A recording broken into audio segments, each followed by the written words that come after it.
gloves and bags. Now I'd love some feedback on these. This is yet to be cut.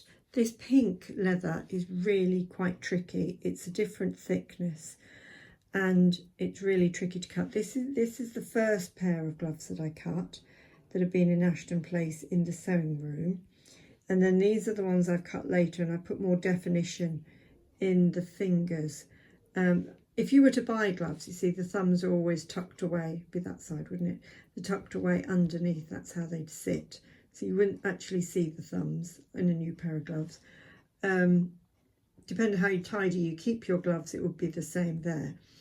But these have been worn a bit, that's why the fingers look a bit more raggedy. The blue, the navy, is a lot easier to cut because it's thinner leather. The red is delicious to cut because that's a fine leather as well.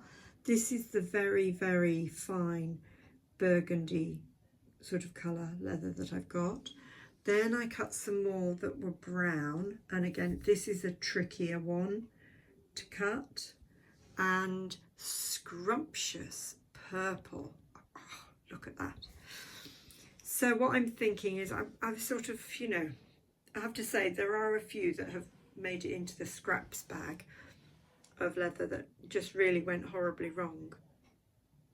Do you think you'd like to see these in my Etsy shop? Is it something that would interest you or one of your miniature friends? Because I'm thinking they would make wonderful gifts for a miniature friend. Just, you know, a lovely pair of little gloves.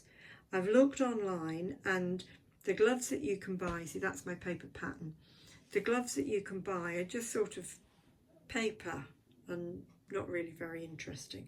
So I'd like your feedback about the gloves, and do tell me which are your favourite out of the colours, please.